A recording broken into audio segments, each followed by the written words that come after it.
Okay, now this one I got a good one. When you know, I understand,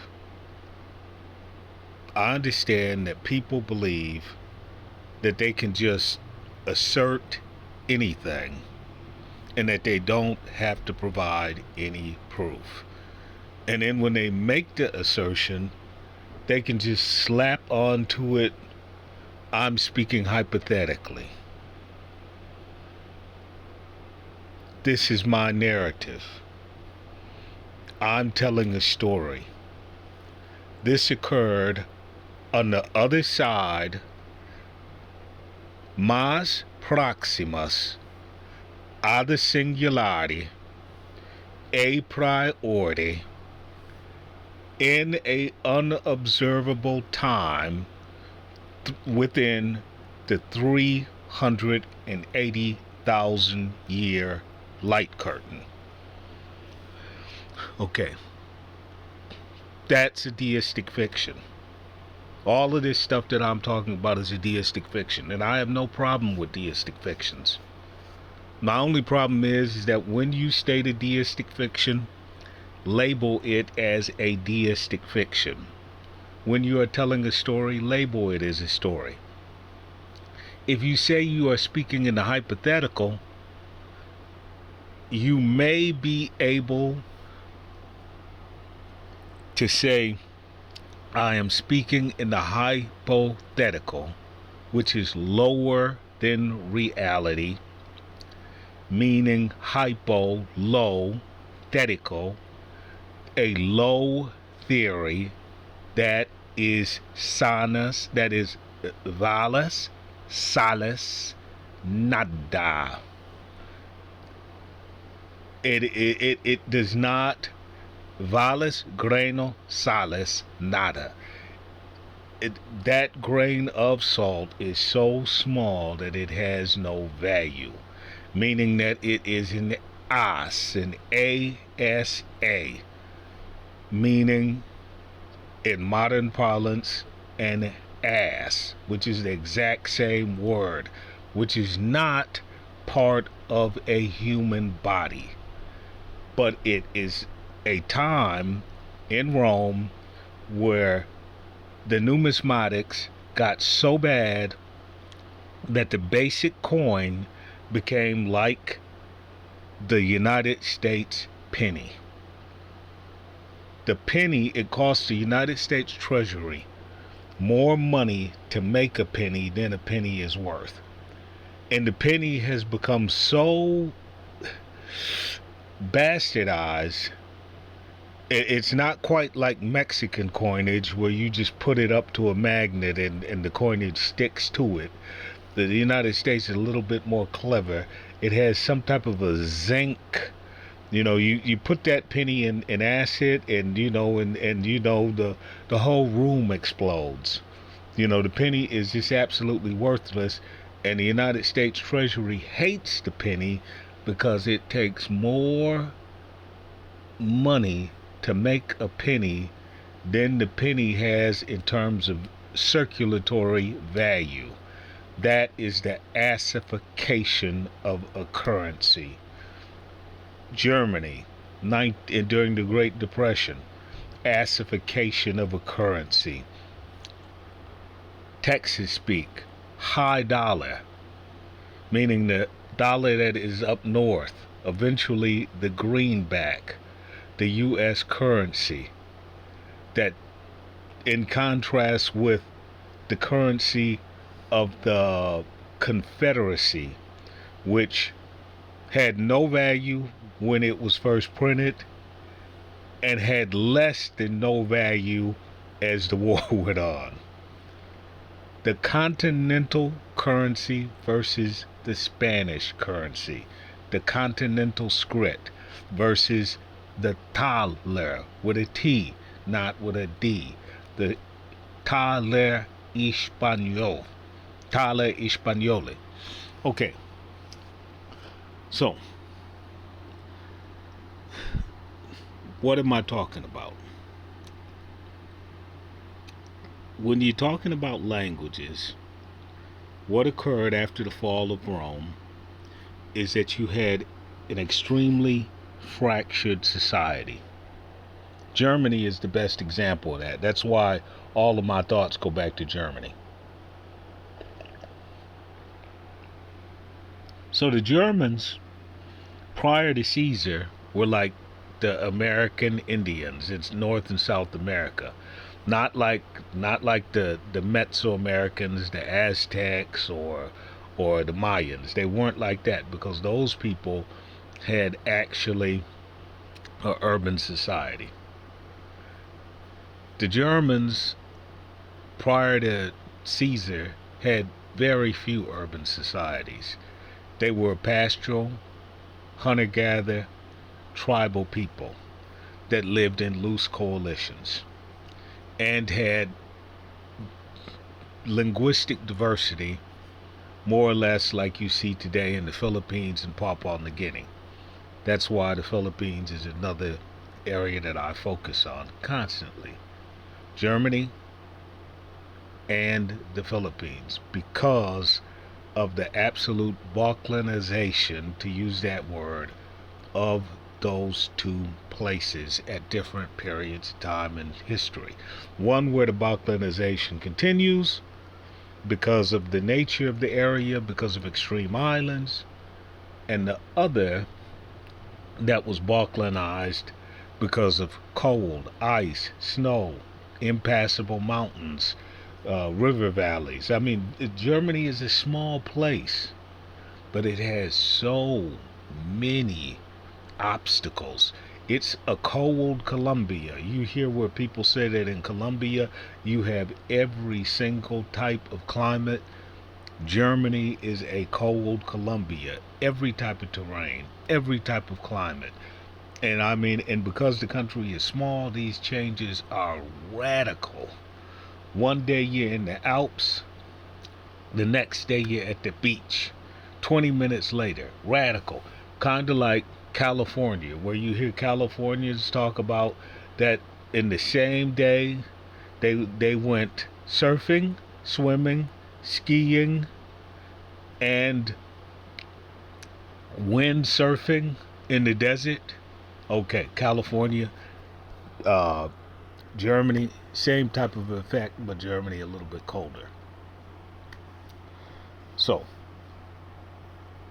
theories, assertions, it is asserted on the internet, and you hear people like Language Jones, and I'm going to attack him for a second, and you hear all of the polyglots on the internet, and they all do the same thing. Language Jones makes a video, and he says, I'm going to teach you how to listen. So he goes on and on and on and on, and it was not substantive. It was not substantive. And I can explain to you simply why what he said, even though it was correct and it made sense, it was academic, it was trivial and did not explain how to listen to a language.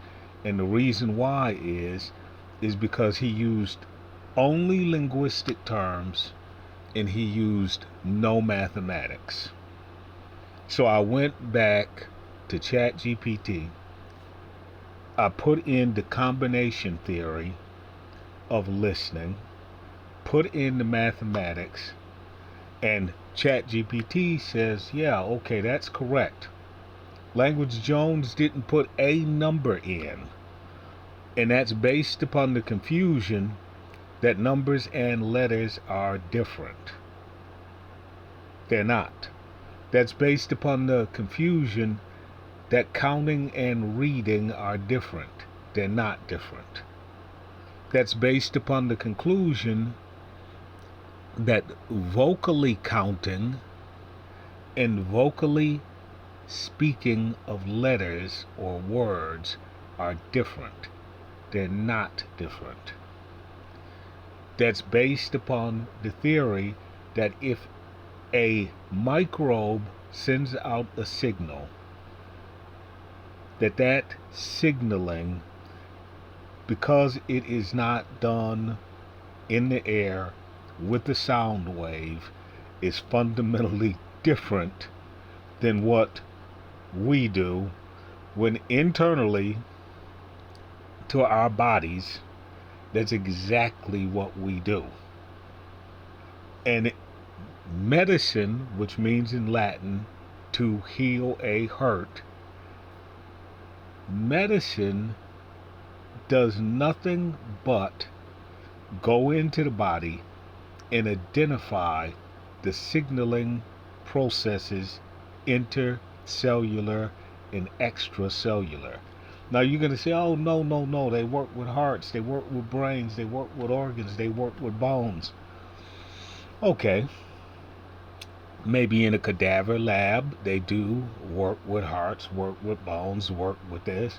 But once the signaling processes are no longer there, they're working with a corpse. And a corpse is not what I am yet. It's not what you are yet. To be Shakespearean, it's what I soon shall be when I reside in the undiscovered country. But what I am is more than the sum of my parts, to go back to Shakespeare, because, as Penrose says, because of the little teeny tiny quantum fluctuations that add up to signals. Quantum, what does it mean? To speak on something on this side of the light curtain. And that's how I'm going to refer to it from here on out, is the light curtain, because physicists are disingenuous when they don't say that there is an actual light curtain. Some physicists have said that, and there's an opaque light curtain, but they all should be saying that, rather than speculating on what's going on the other side of the veil. If the Mormons have a temple ritual and talk about something that's going on the other side of the veil, we just go ahead on and vilify them and call them, some sort of a cult. If religions do that. When the physicists talk about something that's going on in an unobservable, unseen past, we give them a pass. We say, oh no, they're not deists, they're not theologians, they're physicists. No, they're theologians. We're all theologians, all of us, including Richard Dawkins. Okay, but let me get back to the little problem at hand and what I am asserting. I am simply asserting this. No matter what language Jones says, no matter what all of those polygons on the internet say, no matter what that person who you like, who's teaching you French, or teaching you Russian, or teaching you Spanish, or teaching you Tagalog, no matter what that professor says over there at the university, no matter what, and I don't care if it's like Günter Grass, who is a German Nobel laureate. Günter Grass and everyone that is like a Nobel laureate, all are going to agree with what I am about to say. Number one, everyone that is really interested in epistemology, science, and knowledge, every day, they're not talking to a human being. They're talking to AI. They're not on YouTube searching for information like Calvin. I'm landing in the Philippines tomorrow. I'm going to come to Negros. I'm going to come to St. Carlos. What should I do? They're not talking to Calvin. They're not watching Sabrina Hostenfeller YouTubes. They're not watching those. What they're all doing is they are interacting for hours and hours on end every single day with the subscription that they can afford on their preferred AI. They have stopped all interactions with human beings in terms of the formulation of ideas. Now you're going to say, well, hold up, wait. That's novel. That's new. No, no, no. All of the great thinkers in the past, and what they used to call this back in the old days, boys and girls, is that they used to call this living in the stacks. Living in the stacks. Like Ptolemy, he lived in the stacks. And when he wasn't on the stacks, he was laying out in the open air on his back for years, observing the motions of the stars. Yeah, laying out in a dark field on his back for years while everyone else was sleeping, observing the motion of the stars. Yeah. Now, Claude Ptolemy, who was Greek, by the way, that's important. Just because someone says Egyptian, you think automatically, okay, African, savage, Serengeti, plain. No, he was a first worlder. He was sophisticated, and he was in the exact same world that we are in today. He was a modernist. He had to. I'm going to assert something that sounds strange, but it'll turn out to be true. He had to know Persian, Chinese, and have some access to what was going on in ancient Egypt and in Babylon.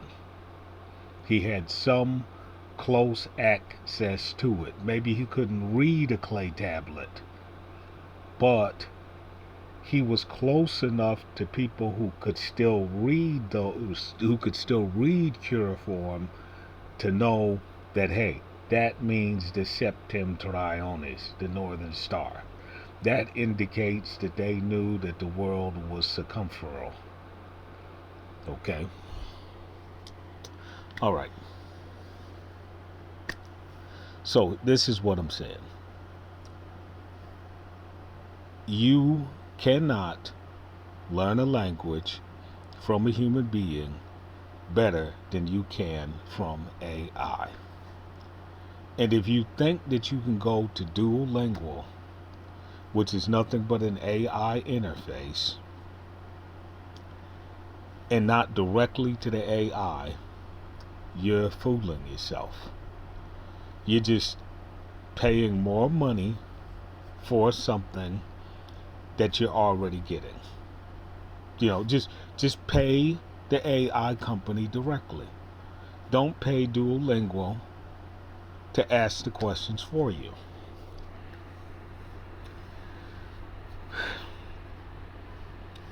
Now, commercial computing, which is what you see on this phone, commercial computing is inferior to the real supercomputers that the Chinese have, that the Americans have, the Russians have. Well, the Russians, they've lost their edge because they're wasting more money in warfare when what they should be doing is searching for the ultimate mezzanine prime with everyone else. And what is the mezzanine prime? Well, that means that you can transact when you have the ultimate mezzanine prime. You can transact, and few people can break your transaction securities and codes. So that's what you're looking for when you develop the world's latest supercomputer. That doesn't mean that you're so concerned about what is that theory in the people who rent space on these computers, who rent computing time, the physicists. the standard model. The standard model is not exploring the depths of the standard model is not why a government has a supercomputer. That's not why. Because all 195 governments are playing chess with other governments. And in chess, imagine if you did not have to move your pieces in turn, but the person who got to move their piece, and you ask the god of chess, can I move my piece first? And the god of chess says yes. So you move your piece first. Then comes time for the next move, and both players ask the god of chess, can I move my piece first? And the god of chess says to the guy or the gal who made the first move that they can make the second move, the third move, and all subsequent moves. Sooner or later, the person whom the god allows to make all of the moves or most of the moves will annihilate the party who gets to make the fewest moves. That's what the mezzanine prime and the ultimate supercomputer allows any one of the 195 governments to do. So when we're talking about AI, we're talking about commercial computing. And commercial computing is billions of times slower than the ultimate processing power that the United States government has, that the Chinese government has, that the German government has, that the French government has, and if not others. And the way you can tell that your government is good or bad is not by whether or not they have the atomic bomb, but how much absolute computing power do they have. And the way you know whether or not they have absolute computing power is by, do they have the ultimate mezzanine prime? Can they calculate pi to the ultimate value? Can they, not just like on AI, fold proteins? Because you didn't need AI to fold proteins and thus win Nobel Prizes. You could do that on one of those supercomputers that the governments have. But that just wasn't on the governmental bucket list. Okay. So everyone that is someone that is thinking is not using an AI interface. They're going directly to AI. If you want to learn a language, now, you cannot, if you ask a human being, let's like go over to Gunter Grass's office, and I know he has a Nobel Prize, and I say, Gunter, hey, can you teach me German? Gunter Grass, Nobel laureate, will not be able to teach me German. Can you teach me German?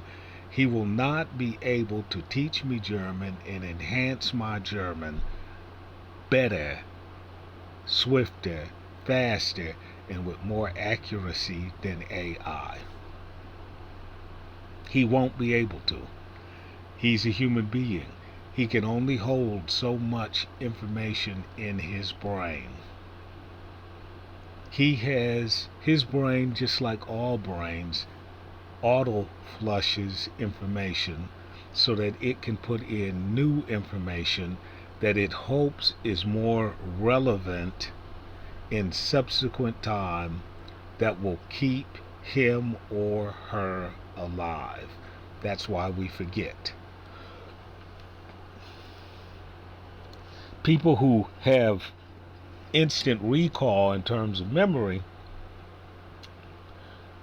they keep seeing the time that the tiger attacked.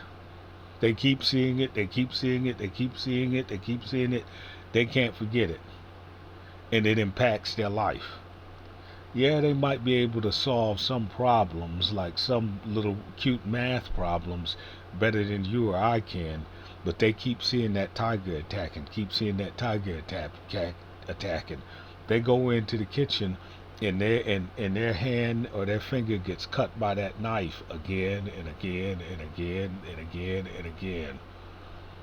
The advantage, yeah, they're good at math, they're good at manipulating items, but they're very, but they handle trauma poorly, because whatever trauma happened in the past, it's happening right now in their concurrent memory because they cannot forget.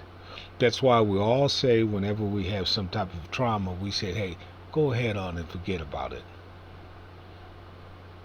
You don't like forgetfulness, but what an ingenious method that nature has developed to keep us from laying down and never wanting to wake up again. Because if you always remembered everything, and that happens to these people, they lay down and they never want to wake up again. Because they know if they walk out that door, that dog that bit them 20 years ago, he might be out there. You know, even though that dog is dead, but they're still in their mind. They're saying, man, you know what? That dog is still out there. They're paralyzed. They won't open that door. They won't go out there. So, knowing things is not a priority. That's not the important thing in life. Signal processing is the important thing in life. Concurrent signal processing. Storing of the signals that are to be processed or were processed is inefficient. So therefore, we store few past signals, and the only past signals that we store are the ones that are absolutely important for anticipation. So we know what a cheeseburger tastes like, and so we don't have to drive by, let's say, a McDonald's and say, hey, I have no idea what that cheeseburger tastes like in that McDonald's. Even though you ate a cheeseburger yesterday and every day for 40 years, but because you have absolutely no past memory, you don't know that there's a cheeseburger in there, and every single day is a brand new day. You got Alzheimer's. You don't recognize your own wife. You don't recognize your own image in the mirror. You have no self-awareness. You know, you're with me walking around the nursing home, stumbling into things in your own room because you can't even remember where the bed that you're lying on is. Okay? So, that tells you what knowledge actually is doing. So let's get to the point in hand where I'm going to prove to you after 28 minutes that no human being is going to be able to teach you language. And I'm going to stick to language, and this is true of everything. Language, aeronautics, mathematics, making love, typing, walking, running, jumping, any human activity, your cells folding proteins, all of this AI with limited computing power, and I'm going to say that again, with limited computing power, because AI does not have ultimate computing power. It is literally millions of years slower than the best computers, than the best mezzanine prime supercomputers. It is millions of years slower. So now that's what you're working with. And that has to tell you something about yourself. Because it tells me something about me. It tells me that I am not that much smarter than an amoeba. And you're gonna have to look at it that way. Any human being that you meet from here on out, you're gonna have to totally forget that whole concept of genius and expert knowledge and all of that, and you're gonna have to say to yourself that in the age of AI, that person cannot help me because I am not that much smarter than an amoeba, and he is or she is not that much smarter than an amoeba also. So you can read someone's book, you can watch somebody's YouTube on whatever topic that you want, but particularly if they're in an extremely short format, no matter who they are, no matter who they work for, no matter what point of view they're coming from, they are amoebic. Okay. I bought this book, and I got a book, and it's about, maybe I usually put a date when I buy it. And I've discussed this book before. Got the book at Half Price Books. And the Half Price Books, they have like a foreign language section. And this is in English in Dallas. Okay. If a book is in that foreign language section in Dallas, and you go over there, and it's in there on January 1st, you can bet that come the next January 1st, that book is still going to be there. Now, when you go into a Half Price Books, particularly your big Half Price Books, one of the biggest in the country, everybody is in there talking, because what Half Price Books is, it's a social club. And in Dallas, Half Price Books is located near the fourth wealthiest subdivision in America. And it has recreation and all of that. It even has a special German bakery there that's right across the street, where what they sell is actual, real, authentic German baked goods and maybe some German foods.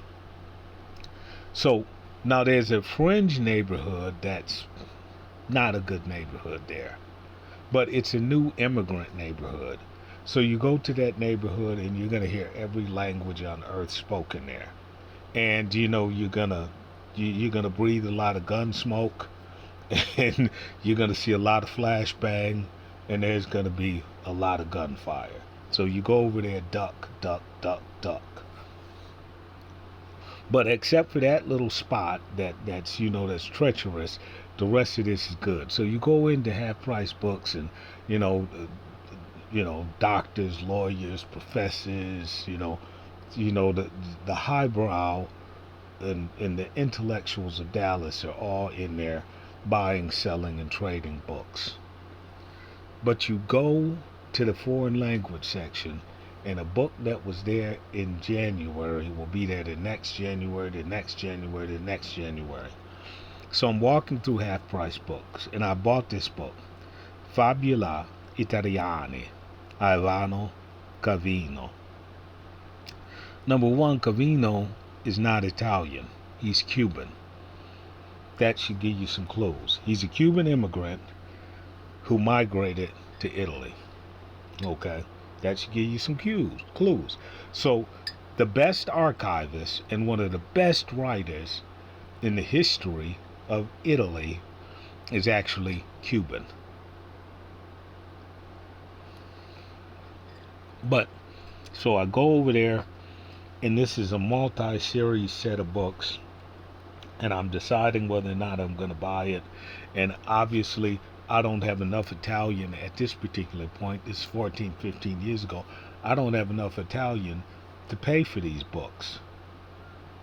And they've been sitting there for years because no one has enough Italian to pay for these books. Very great books. I mean, everybody in it, if somebody that was from Italy would have seen this series of books at the price that Half Price Books was offering the books, they would have snapped the book up automatically. But one day, I'm going through this Half Price Books, and see two women, and they're walking, and I hear a conversation. Because in this place, you can join in any conversation. This is cosmopolitan. You can butt in, So you hear somebody, I go through there. I go through Half Price Books, and I'm talking, and the ex-wife, she's looking for English books, and I'm trying to show her how to get the best English books that are going to correspond to Portuguese and Spanish, which is not an easy thing to do. So I'm talking to her in Portuguese, and so somebody, oh hey, you're speaking Portuguese, she's speaking Portuguese, and then they get into the conversation. They tell you about where they went to vacation at in Brazil and this and that and that. So everybody butts into everybody else's conversation. It's a Half Price Books, but it's just like a university. So I see the two ladies walking, and the ladies are speaking Italian. The ladies are speaking Italian. And they're not speaking New York City Italian, New York immigrant, Italian, like Moulignon. They're not speaking that Italian. They're speaking Italian. Okay, so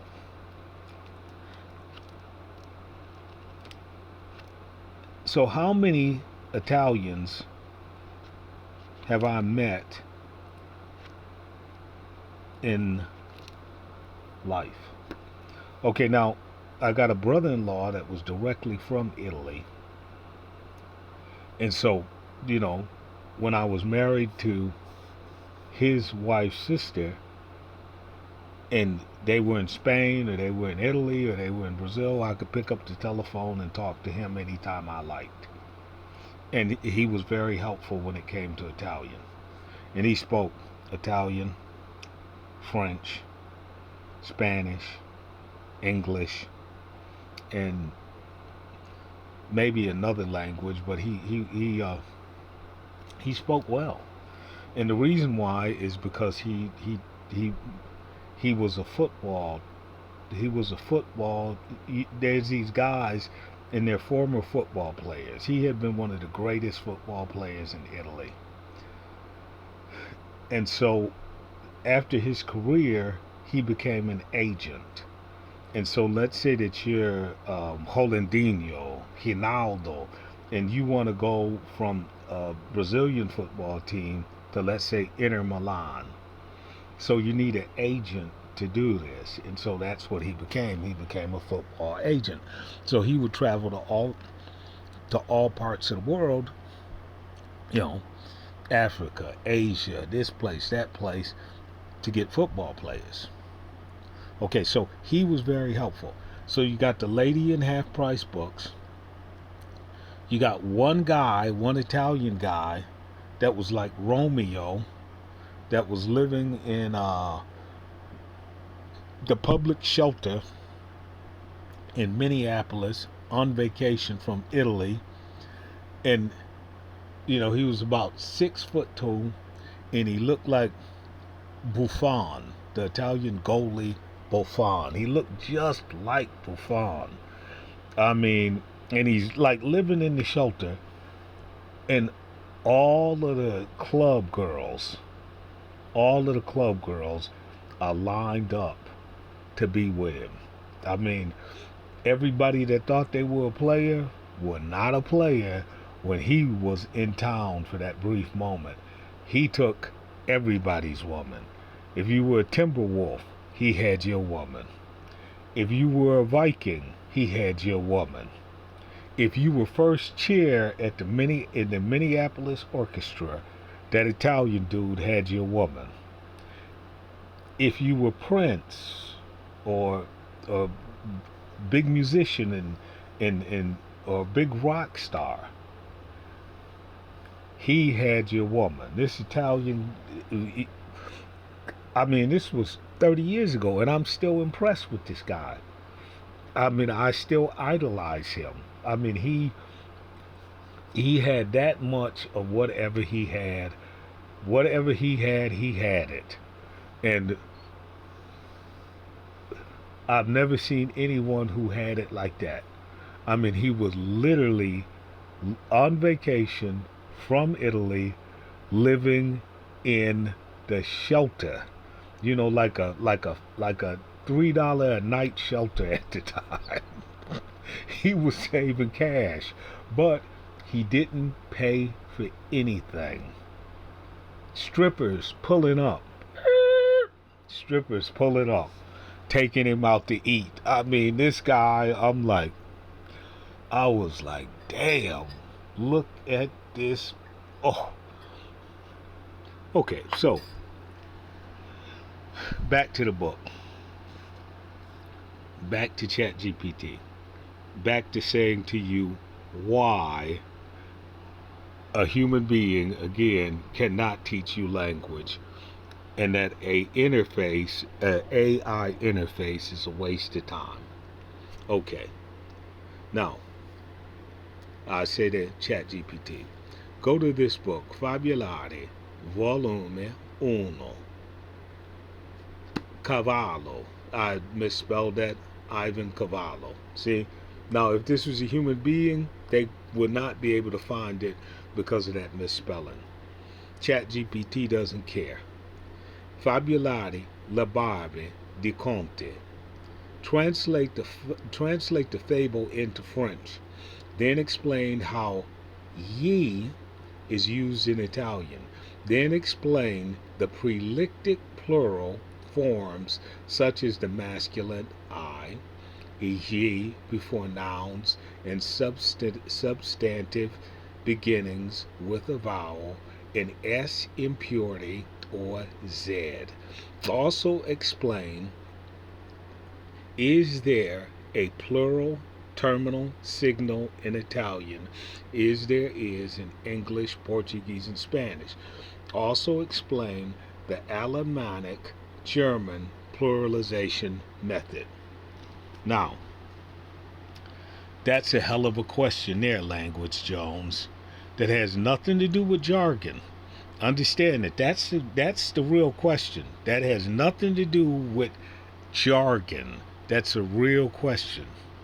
I didn't use any grammatic jargon in there, not any more than what was needed, because the question is what is important. Now, I'm saying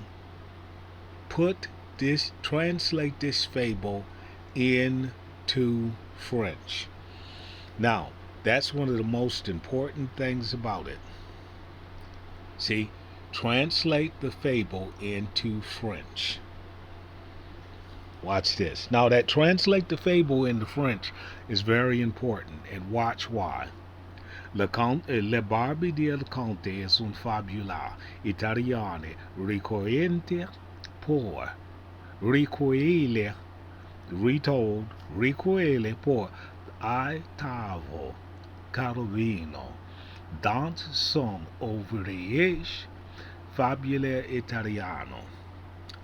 The Papagele era un village impassible en los habitantes de permanente ya avant los le porte à clair.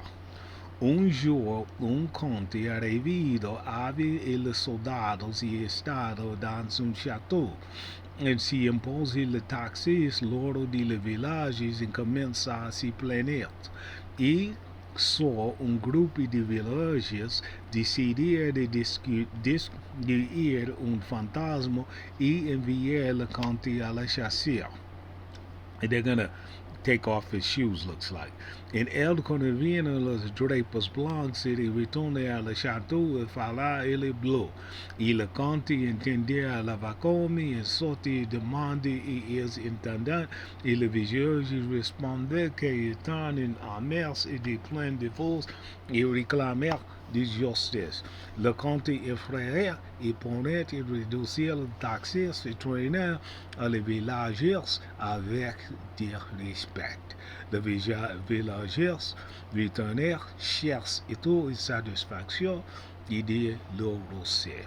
Después de jour, le comte tenait une promesse et le village retourna à tranquillité. Okay, so this is a tax problem. And now, I've been reading in the book, and it's a 3-volume set, and I've read every story around this story, but I cannot get past this story. I can't, I kind of know what's happening, but I can't get past the story. I can't get past the story. Now, one thing here, we're going to go to French. And we're going to see if what is asserted up there is what is really happened. So let's go. En italiano, gili es una combinación de las letras O. Le G es suave de ich y ich. Now, the reading of French is better right now by me, Language Jones, than it is in the text above. And the reason why is because I'm not reading French at this point. I'm reading St. Aquinas's grammatical terms. That's very important. When these people are on the internet attempting to teach you language, and every other word is a Latin grammatical term, they may be teaching you a hell of a lot of grammar, but they aren't teaching you the language of that specific grammar. That's important. You think, oh, they're showing me this grammatic manipulation, and so therefore I'm really getting this. No, you're not. So even though Kuru Paul and company are telling you that you're getting it, you're not. You're getting grammatical terms in Latin from St. Thomas Aquinas, which is very helpful when you read that book. Okay, but not helpful if you want a glass of water. Yo tengo sed. ¿Puedo beber? Okay. La H es utilizada por ducir l'air son de ger devant les voix et e. Now, I didn't ask for this particular question, but I know this is the case, and look at how it's anticipating what I want. On sait je les prononcer avec un son G dur, comme dans spaghetti. Sans l'air G, se prononcer avec the son D. See, he uses the international phonic alphabet, D, Z, E. They're not... Duolingo and the rest of them interfaces are not gonna know you because it's a one-way street. They spit out the information in a pre-scripted format. It's not an interaction. It's a one-way dialogue. Their interface is telling you, and you've got to absorb it. You can ask no questions. Okay. Dos. Commandants de Giardino, jardín. En italiano, los artículos definidos masculin plurales variantes son las letras iniciales y de names de precedente. Okay, so she or he is going through all of this, and they come all the way down, and I'll go forward. They're coming all the way down, and what they're doing is they're going to explain the difference between the German and the Romantic language pluralization rules, and in a language that is east of the Spritzel line. Now, Language Jones knows exactly what I'm talking about east of the Spritzel line. West of the Spritzel line, a plural can be signified by a terminus S. East of the Spritzel line, a plural can be signified by a terminus I or an other letter. Germany uses, in German, uses both systems. See, that's why someone is telling you, I'm going to teach you this language, I'm going to teach you that language, and they don't know any German. They don't know any Tagalog. They haven't studied any Chinese. They might teach you how to be a perfect parrot, but if you get out there in deep water, you're going to be in trouble. Okay, now, I'm looking for the actual story here.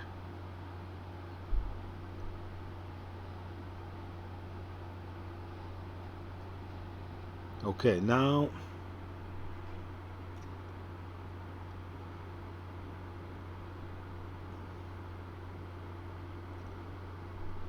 oh, okay. Now look, this is important. La Barbe de Comte is Historia. Now, it did not, and this is very important, and this is why it's taken me 15 plus years to read this book.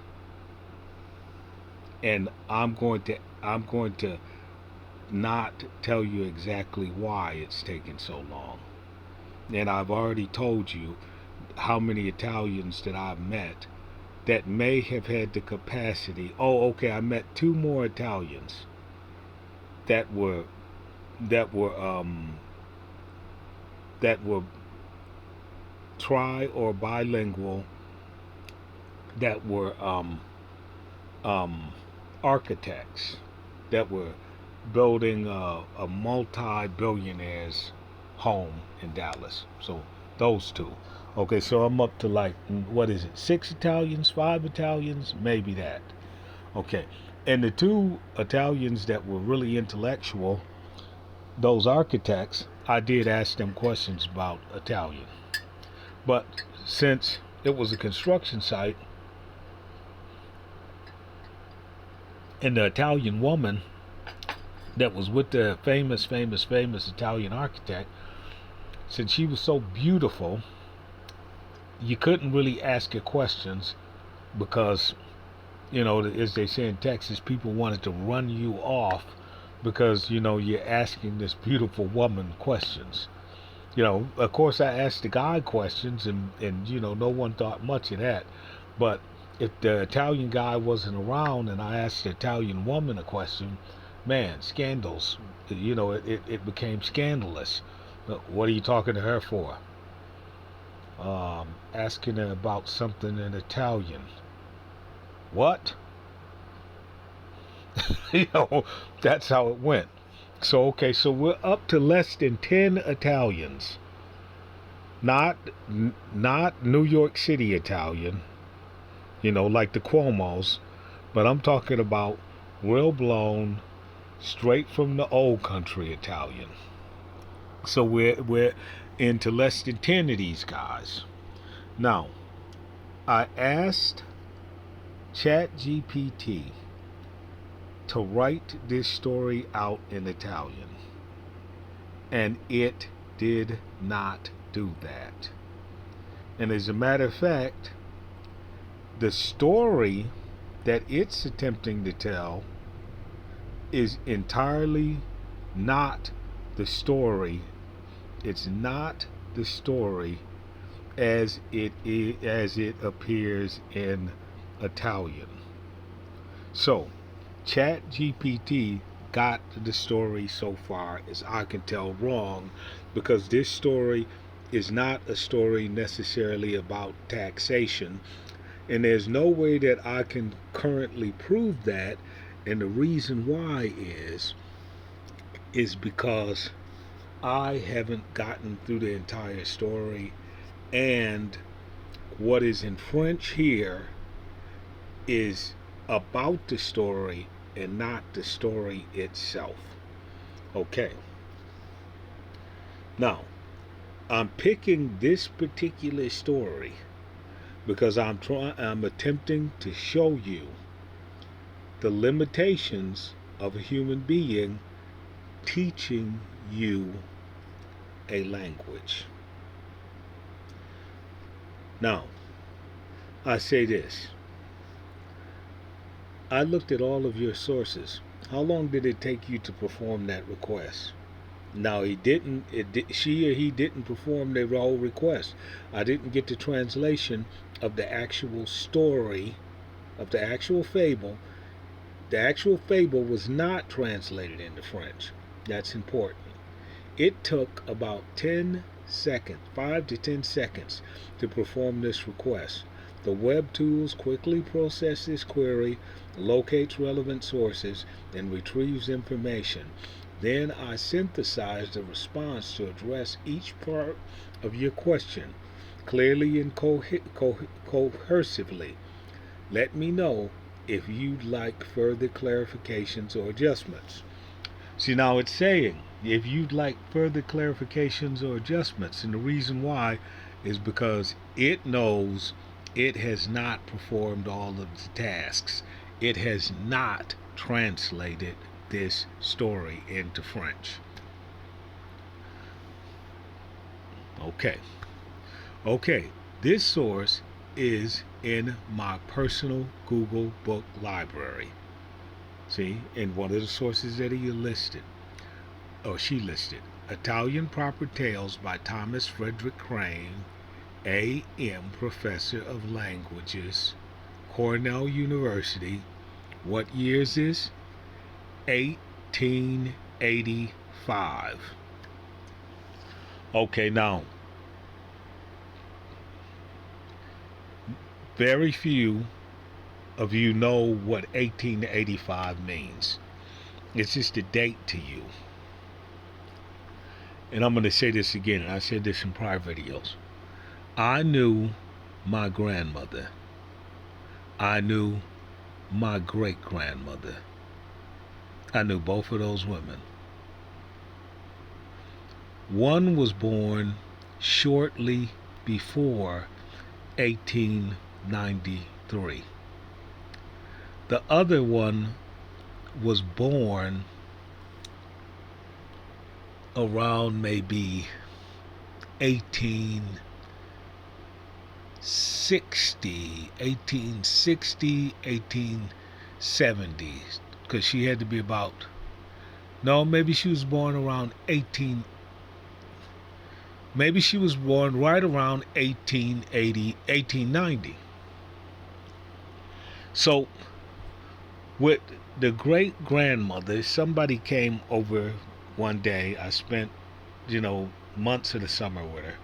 Somebody came over and she had to sign a legal document for whatever reason. And the person said, put your X right here. And she went over there and put her X right there. She had a name. I don't know what it was. I mean, the only thing that I knew is that she was my great grandmother, and I wasn't allowed to call her by her name. That would have been disrespectful. And to the best of my knowledge, either her name was X or she was just completely illiterate. So and I'm picking 1893 for a reason. Right around 1893, when the great grandmother was born, and she was born right around that region between 1885, 1890 something, right about time that she was born was when public education started. So you hear these Republicans talking about, in the United States, talking about private education and public education, and what they never ever ever tell you is that public education started in right around 1893. Look it up, spit it out. So, look up a query, do a little internet query, and you're gonna find that 1893, if you take all of the countries in the world, is right about when this public education started. As a side note, it's kind of like somebody jumps on the internet and they tell you, I voted for Donald Trump, I voted for Joe Biden, I voted for I can't say Shishbanla, the Jewish name of the current Mexican president. I voted for her. The guy in Argentina, I voted for him. I can't say Lula's name. I voted for Lula. And you go in and you tell people, please, do not tell me who you voted for, because that was done in a holy and sacred space.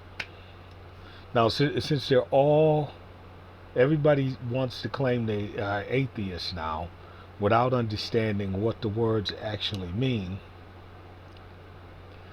a sacrament means a law. A holy sacrament is a holy law that you must obey. It has nothing to do with Moses going on top of the mountain and bringing down tablets. Who wrote the tablets is not the issue. The fact that what is written on the tablets derives from natural law and should be obeyed is the issue, such as thou shalt not kill. Now you can say that, hey, I don't want to obey these sacraments, particularly thou shalt not kill, and we can say, good, then that means that since you don't want to obey any laws, we're going to invoke capital punishment and we're going to kill you. Okay, so that's how that works. So what's the point of that as we're going on for an hour here? Here's the point. Thomas Frederick Crane, professor of Romance languages, Cornell University, 1885, he's talking to a select group of people in a small cadre of people on planet Earth. At this particular point in time, most people are like my great-grandmother all over the world, and they are intelligent, they're lucid, they're living full lives, but when it comes to signaling what they can signal through the air via speech, orthographically speaking, they are illiterate. Okay. Now, so watch. That's a fantastic resource for exploring Italian folklore. Thomas Frederick Crane's Italian Popular Tales is a seminal work in documenting Italian oral traditions and provides a wealth of cultural and linguistic insights. And would you like me to refer from the book and on and on? Now, watch this. 15 years. And knowing less than 10 Italians. Can't take, and I even tried to take the Italian architect with the Italian woman. I tried to take the book to work with me to have the Italians explain it to me. Those two Italians who were clearly university graduates, internationally recognized for building some of the most beautiful villas in the world, they, because of constraints, could not help me with the question that I have with this particular story. I took the book to work. Talking about 15 years here. Now, you're going to say, well, why didn't you just translate the book? Well, obviously, if the book is in this professor's compendium of popular Italian tales, I already was thinking that far 15 years ago. But remember, 15 years ago, you were still dealing with dial-ups. So, bing, bong. I mean, how were you going to get information? I mean, the thing would work. It would spit out some information. Then you'd hear, bang, see, people that were not alive 15 years ago, they don't understand this. Okay. Now, the fable in question is in the book, but the title is translated to English. I cannot correlate the English title with the Italian title. Can you? Now, those of you who love Duolingo and those interfaces, and you love the people that you are going to pay to tutor you, some on italki. You got the Italian on italki. How much money is it going to cost you to get to what is being asked here? And remember, CHAT GPT made the search in 5 to 10, maybe milliseconds or seconds, and cranked away at it, and it was difficult for it, and it did not again translate the fable into French. And there's a specific reason that I wanted it translated into French. So if you're talking to the Italian person on italki, and it's not that Spanish polyglot that's on YouTube, the woman, the Italian that works with her is pretty good, but nobody on the internet is better than that Spanish woman. She could kind of come close to answering this question. I know that for 15 years I struggled with it. And I know right now that AI, CHAT GPT, has not completed my request. And there's a reason why. That goes into why this 15-year question has not been answered. And it was not answered in 1885 by Thomas Frederick Crane, M.I., professor of languages in Cornell University. And if Frederick Crane already has a compendium of these stories, why did Ivano Cavano, the Italian, write a new compendium? And let's see if we can find the date. He publishes a new compendium in this is difficult. Okay, I cannot find the publishing date. Now, this is a book that is published in Italian in Italy, and so they have a different standard.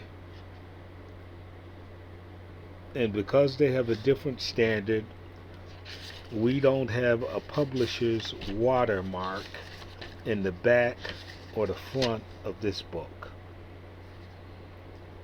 So the only way, oh wow.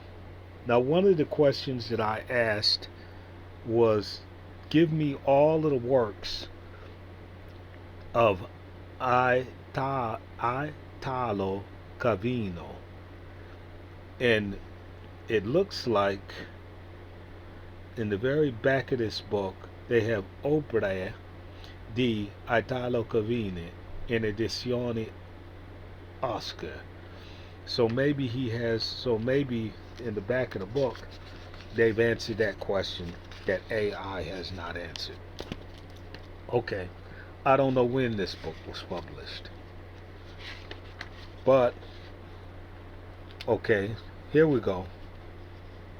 It says Nota dell'autore all'edizione di 1971. So we know that this edition that I have is published around 1971, and there are some. Here we go. Non ho voluto modificare in nulla. Nothing was modified in introduzione scritta nel 1956. Okay. Now we go on, and okay, so in America, in Europe, lavando per queste ciudadi translate italiane, the morphology di la fabo di. Okay, so someone in 1967 covered this issue. Someone in 1969 covered it in a Sicilian edition. And it goes into, and this is important to this whole assertion that I'm making. In 1923, Ivano Cavallo nasce in el 15 di ottobre a Santiago de las Vargas, presso l'Avena. Il padre Mario, un agronimo G. Vicini famiglie Samaisi, I don't know what that familiar is, si trovare a Cuba. Okay.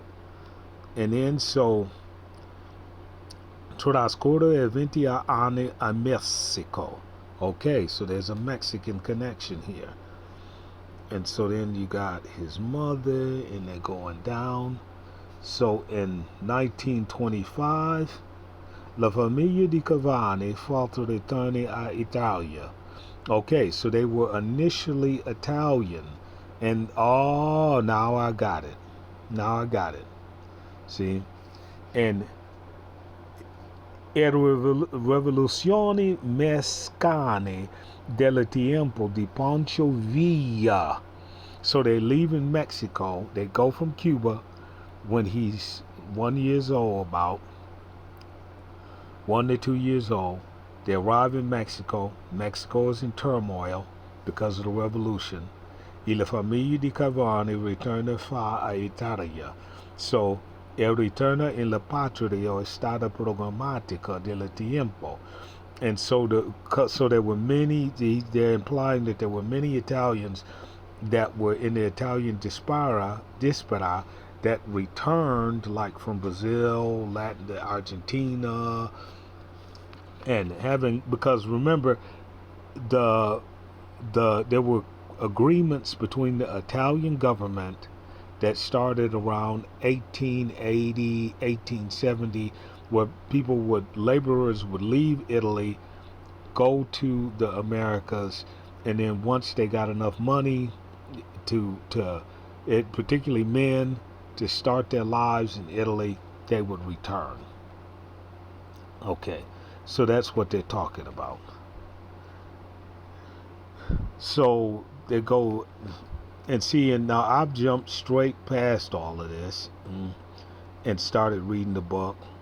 And maybe I didn't have the capacity to read the book at the time, but they're going to 1926, 1927, 1933, and all of this is going on in Italy. They go to 1935, 1938, and they're coming, and they're going on and on and on, and we get to 1945, and he's doing something in 1945. See now, and we get to 1947, 1950, 1951, And in 1954, the book still was not published. 1956, still not published. 1957, still not published. 1958, we're getting closer and it's not published. 1961, not published. 1964, not published, but he's still active academically. 1968, 1970, still not published. 1971, still not published. 1977, still not published. We're getting all the way. Okay, and some of this stuff is kind of getting published in parts. And we get to this. Questo cronologico estate quintarà di Mario Brengile por Gile Anis 1923 a 1955 di Bruno Facitole e por Gile Ani 1956, 1987. Okay, so now there's a specific reason why that's gonna go into what I am asserting about human beings versus AI, and I'm saying that a human being can't teach you as well as AI. And I'm admitting that AI has not translated that story that I have had difficulty with for 15 years into French. And there's a very important reason why it's translated into French. And I know that this video has been going on for damn near 2 hours now, an hour and 16 minutes. But this is very important. And if no one listens to it, I'm going to listen to it, because for me, this is 15 years of travail and mystery. And today, I can finally finish this story in Italian with clarity. Mamma mia, Dios mío, yo estoy muy agradecida. Okay. Now, that's a fantastic resource, and Popular Oral Traditions, Linguistic Insights. Would you like me to reference from the book? And so, but I'm driving towards something. All right. The fable in question is in that book. And I already said that I can't translate it, but can you already mentioned that? Ola Barbie de Conti translates to the Count's beard in English, and Thomas Frederick's Crane Italian popular tales. The fable is likely listed in this English title. Wrong. Got it wrong. The tale is an Italian rendition of the Bluebeard story, known in French as the Barbie de Bleu. Wrong. Got it wrong. I've read the Barbie de Bleu in Latin, and a French translation back into Latin. So, AI has not translated the story that I'm talking about into French, and it has attributed the wrong author, the wrong story, to the story just based upon the title of the story. So AI has made the exact same mistake that I made 15 years ago when I first read this story. Now here's the title: La Barba de Conte. See? Because barba in Spanish is chin. See? So is it the barber of Conte, or is it the Barba de Bleu? Okay. Now, it's gone all the way back to 1885, and it's trying to correlate this story without translation, and it hasn't translated it into French. I knew that he or she had to translate it into French because of the Barbie de Bleu from the Penalt stories in French, and so I knew which way it was gonna go. Okay. Or County Beard. See, the Count's beard. To locate it, you can consult the table of contents, which I have done, or index in your edition, which I have done. If you have access to a digital version, which I have, you can search for keywords Bluebeard or beard to find the corresponding title. If for a visible representation bluebird tail, you might find the following illustration.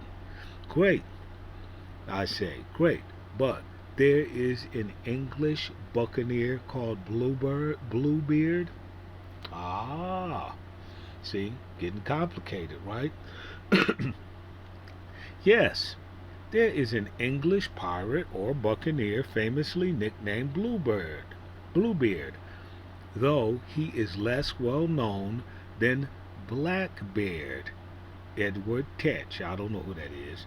The nickname Bluebeard may also appear in the historical or fictional context referring to various individuals, including in nautical lore.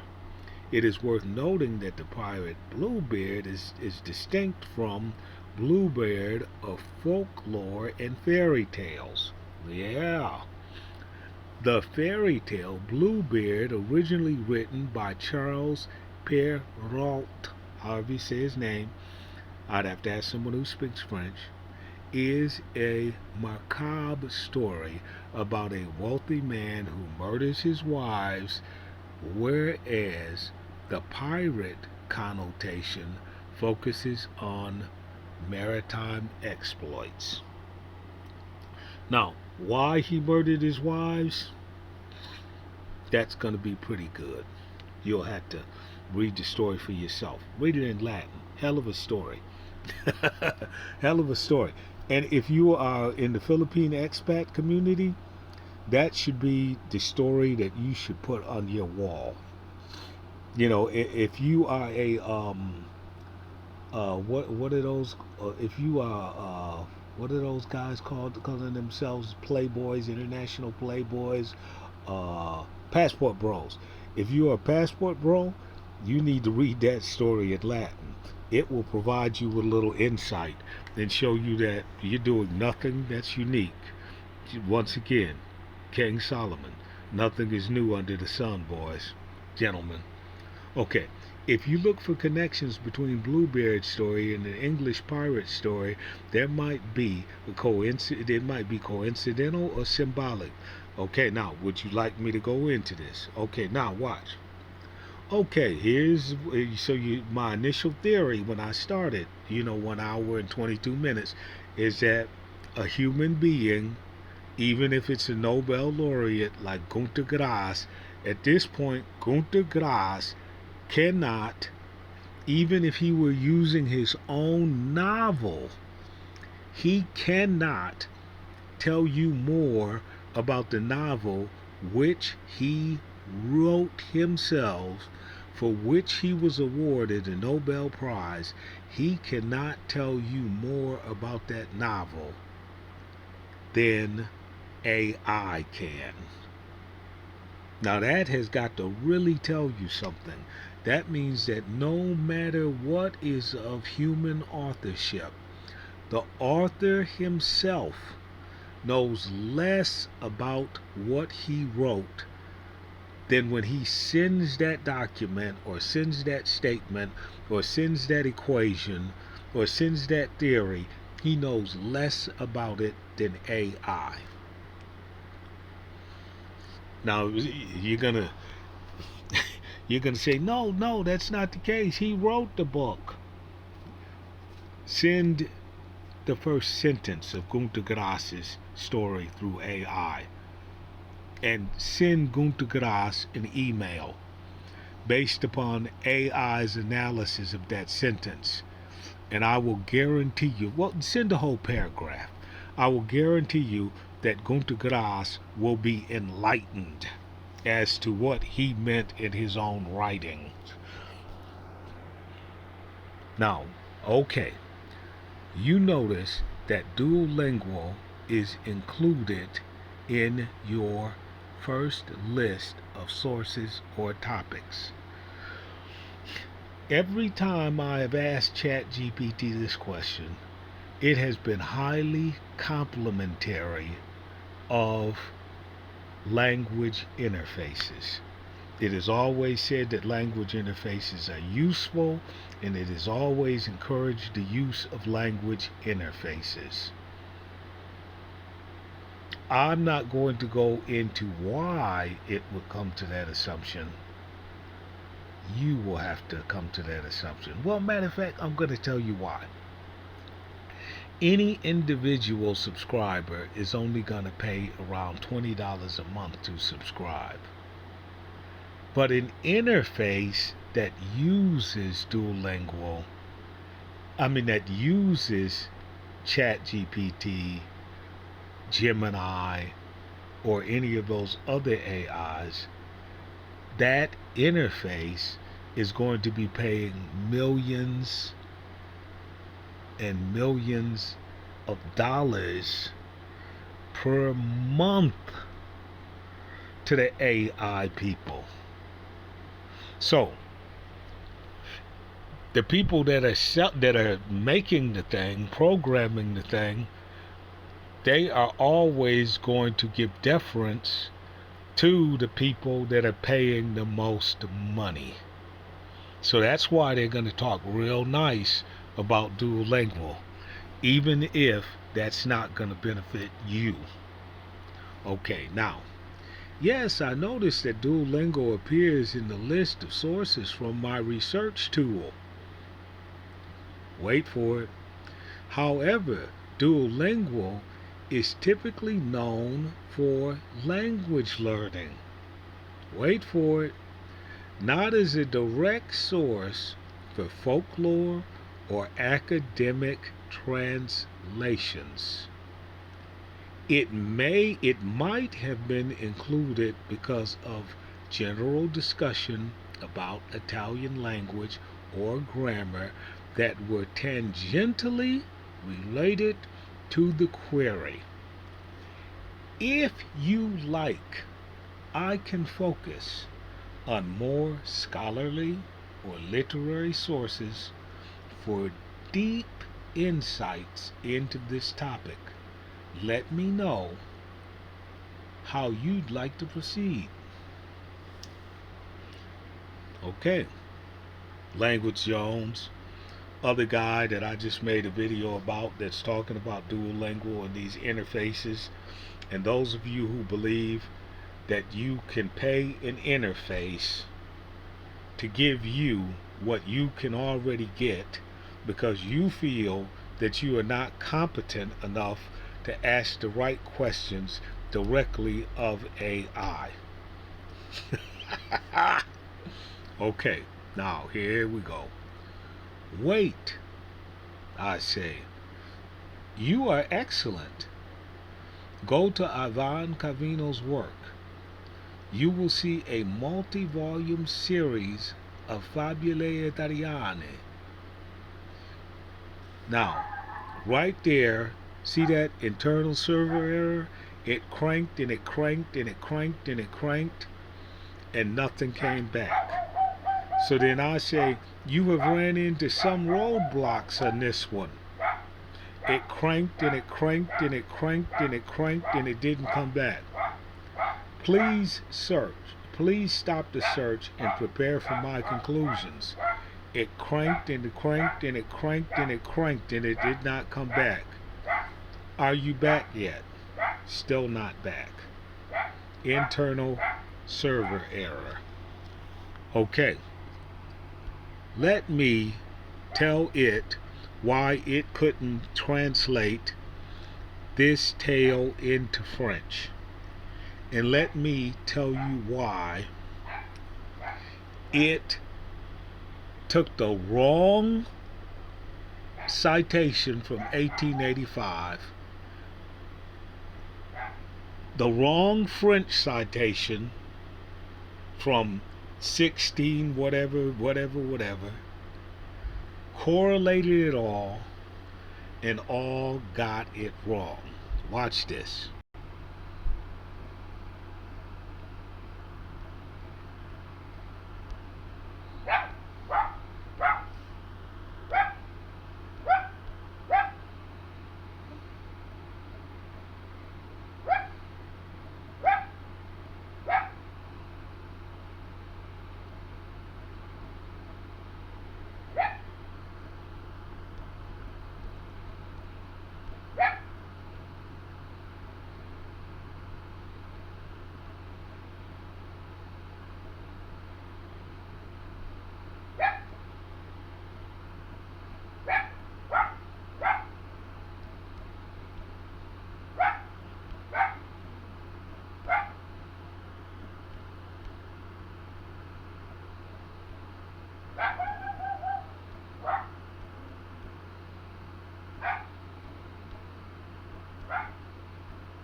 See that? The works of Calvino still enjoy a copyright protection of a 60-year interval. Now remember when he was born in 1923 in an Italian Cuban family. He moved to Mexico. They had problems because of Pancho Villa. They went back to Italy, all which I have not known because I didn't read the foreword of the book over the last 15 years. But the debate is what I had to have had the capacity to read and understand those things 15 years ago. But when I tried to translate this book and tried to look for other translations of it in French, in English, in German, I ran into a copyright block.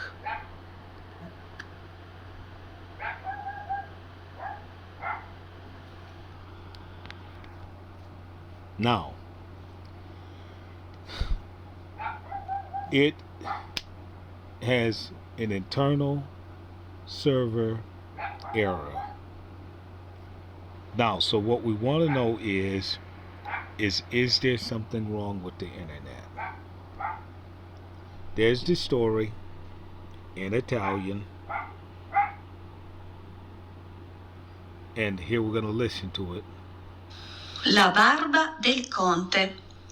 Poca Paglia era un paese così erto, in cima a una collina, dei fianchi così ripidi, che gli abitanti, per non perdere le uova che appena fatte sarebbero rotolate giù nei boschi, appendevano un sacchetto sotto la coda delle galline.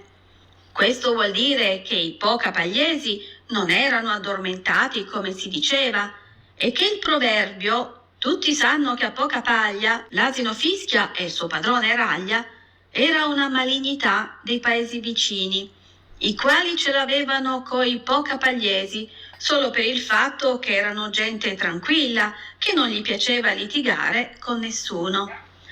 Sì, era tutto quello che rispondevano i pocapagliesi. Aspettate che torni Masino e vedrete.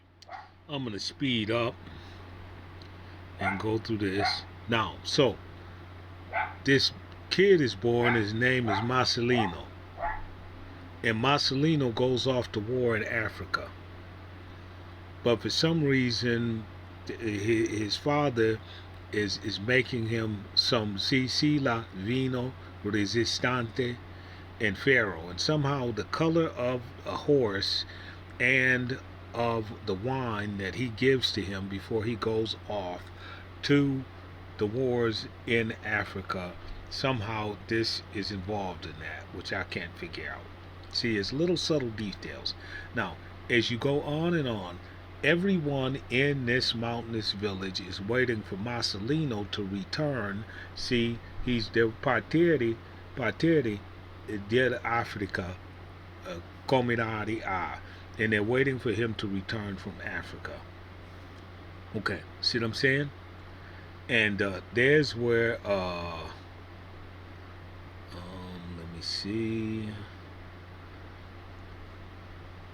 And right about here is where things start to get really, really, where I just can't really get anything. And now, but what I do know is that this is not about a tax dispute. There are no tax collectors. And what I also know is that this is not the pronounced story of Bluebeard. So Marcelino does not have a blue beard. He is not an extremely wealthy man who the only way that he's attracting women is because he has wealth, but he is hideous and ugly.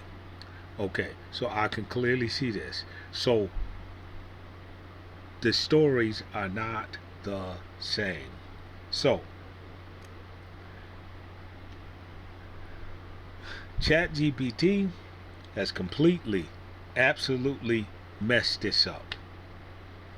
And you're going to say, well, so that proves that Duolingo is good. And that proves that your assertion is wrong. No, it merely proves that I am correct in my assertion. If it took me 15 years to get to the same exact state of confusion due to a copyright problem as Chat GPT, which is stalled and does not work. I'm going to have to reinitiate my phone because this got so messed up over there wherever their server is at. And see, so now watch. To show you it's not about the tax dispute, I'm going to read the last little bit. Hopefully, I'll click on her. Let her read it since she has better Italian. But I know what this is saying. Partì per il giro del mondo e lungo il giro gli capitò di fare una guerra dopo l'altra, tutte così lunghe che ne venne il proverbio: «Oh soldatin di guerra, mangi mal, dormi per terra, metti la polvere nei cannon, bim bom». Okay. Now. Now. See what I'm saying? See what I'm saying? That's why you saying, oh, I'm going to go play Duolingo for an interface. I'm going to go over to Professor so-and-so over at the University of so-and-so. And I already showed you where this guy in 1885, and what you don't understand clearly is, watch. I'm going to go back over here. Still stalled. And I want to go all the way back to the original question.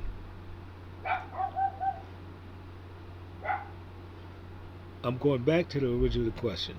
Translate the fable into French. Then explain how ye is used in Italian. Okay. It did not translate everything that it did not explain ye absolutely. It explained it as a definite article, kinda. But what makes this particular story confusing is GHIE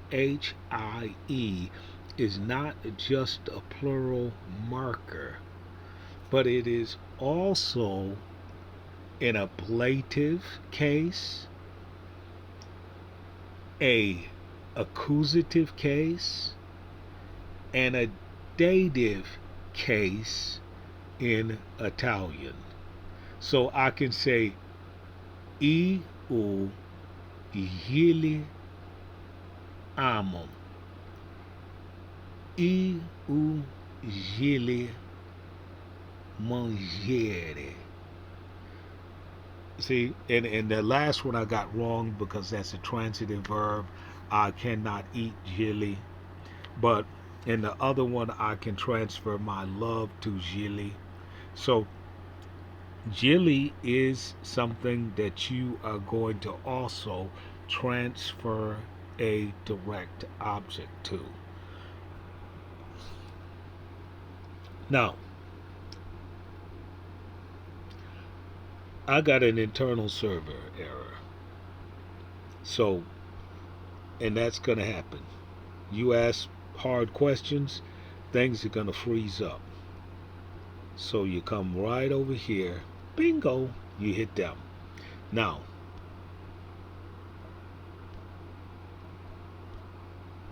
watch this.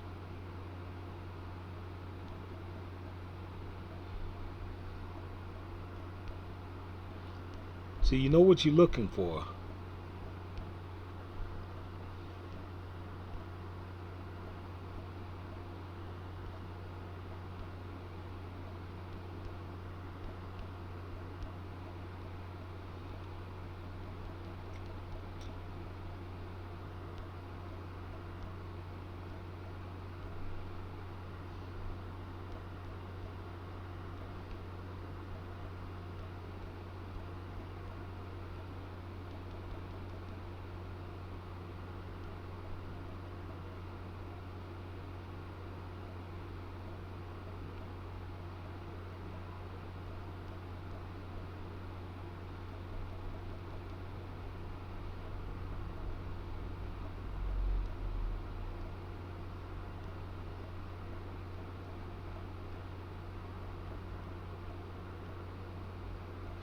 Now, okay, you got this guy that did, like Kuru Paul them, and they're teaching you this language, and on the internet, and they're teaching you this, and they got a 5 minute video, and you're perfectly convinced that you're learning something. But this question that I'm about to ask, they can't ask that question. They can ask some term that they got from Aquinas, but since they don't know really any Latin, then they don't know what that means, they can't break down and ask the question. Watch this. Now, see that? Now, same thing. Is a phonic marker. It tells you not to say G when you need to say he. You need the hard. Do you need the hard? Do you need the hard? And they're not telling you that this G, that G is K in ancient Greek, and that's all it is. It's K and G are the exact same sounds, and because they're performed with the same vocal apparatus. Okay, now, okay, it's telling you, okay, and thus play a crucial role within the structure of the language. And I don't have the answer yet.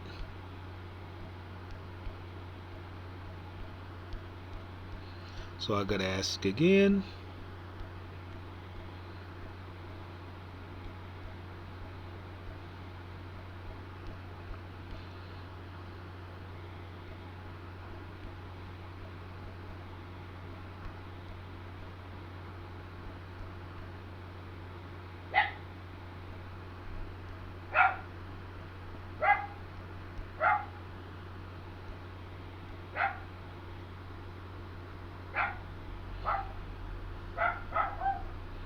Okay.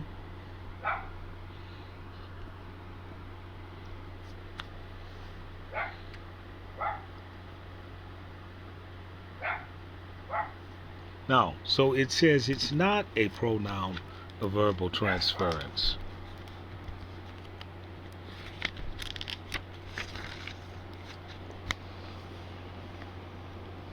Now,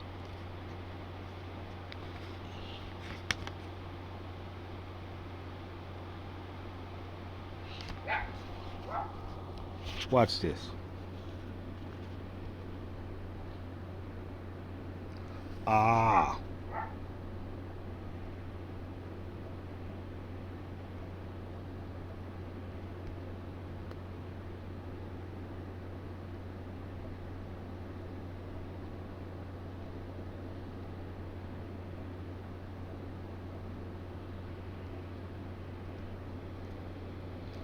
Aha.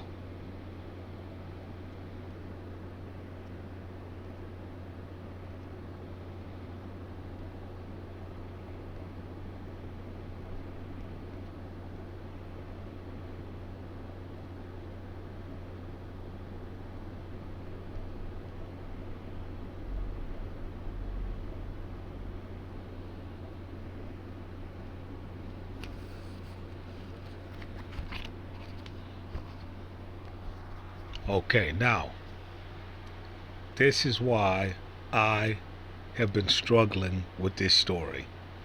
Because I didn't understand.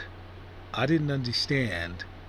See, ye e, that ye e is como inye and is como double L in Spanish and in Portuguese.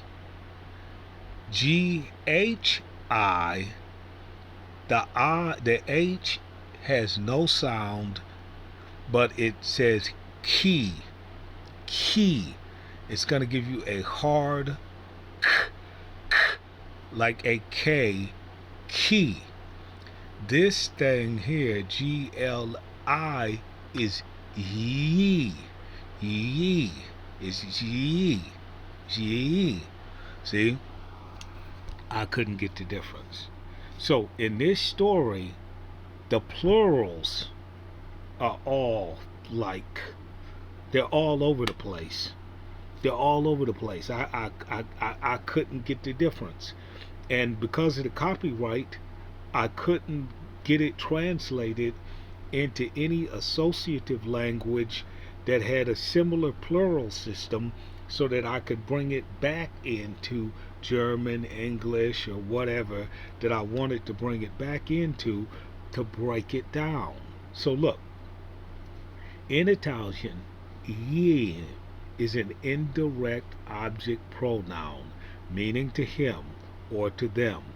Verbal transference. I gave it to them. I gave it to him. 4 groups. It is used to indicate the recipient of action, thus facilitating verbal transference. Now, see, look at this. See that? Thus facilitating verbal transference. Now, just looking at a transitive pronoun and you don't know any Latin, you're not going to understand verbal transference. Let's look at this in Latin. Verbal, to sound, to talk with the mouth. Transfer, to bring from point A to point B across a Euclidean line. So the line you form a line from point A to point B and bring it across. Ference, a ferry boat. That is to tote. That is to port. That is to carry. Carry the action of the verb. See, so that's how Language Jones, talking about jargon without talking about the language, does nothing, because you're not looking at the etymology of a particular word. You're just continuing a 450,000 year old analogy. You're just analogizing. Just because a bird was named different things by different human tribes 450,000 years ago did not mean that it was not a verb. So whatever that initial thing that the first verb was called, everything after that first calling of the bird is an analogy of that first experience. So you experience what everyone else experienced when you use a language, whether they are living or they are dead. That's the beauty and the art of it. Okay, for example, in the sentence, je les parlo, I talked to them.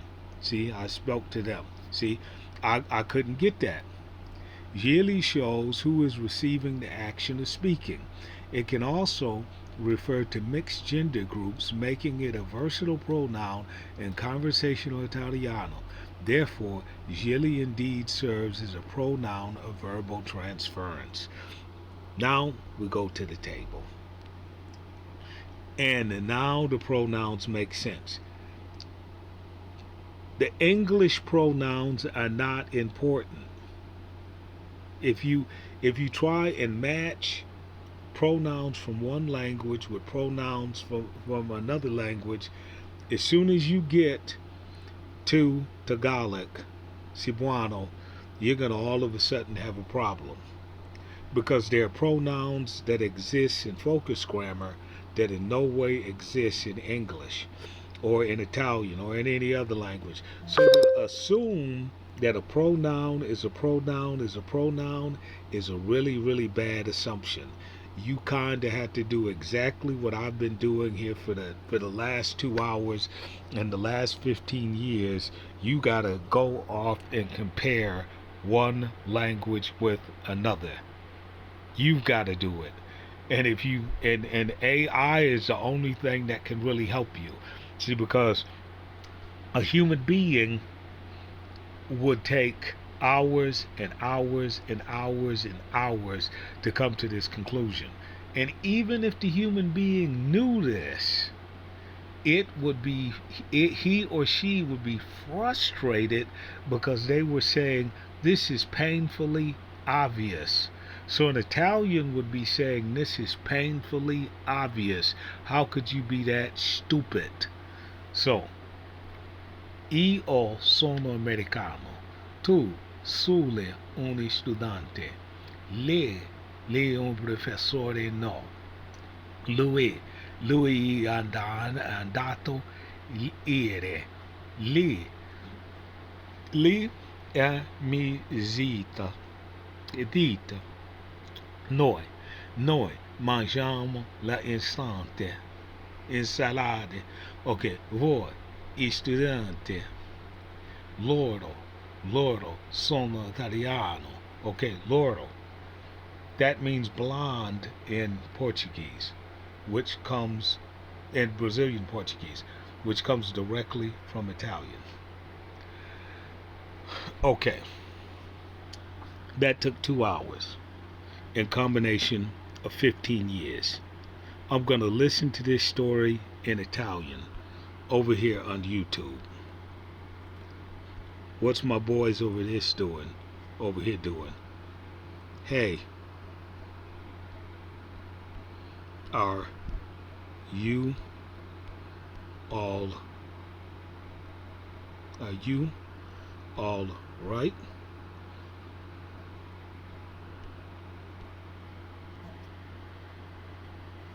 Okay, it's broken. It's absolutely, positively broken. So you go to another AI.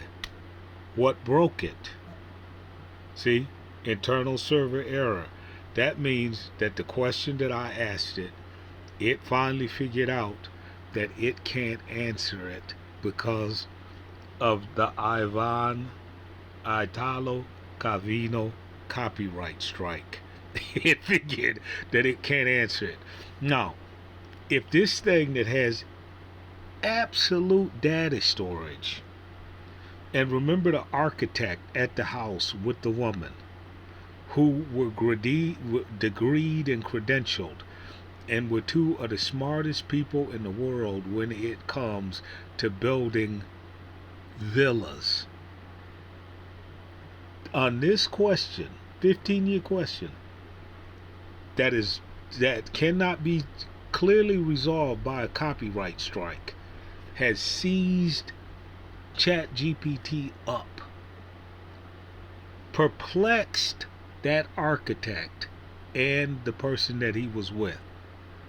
And when I asked everyone that spoke Spanish about the issue, they had no idea.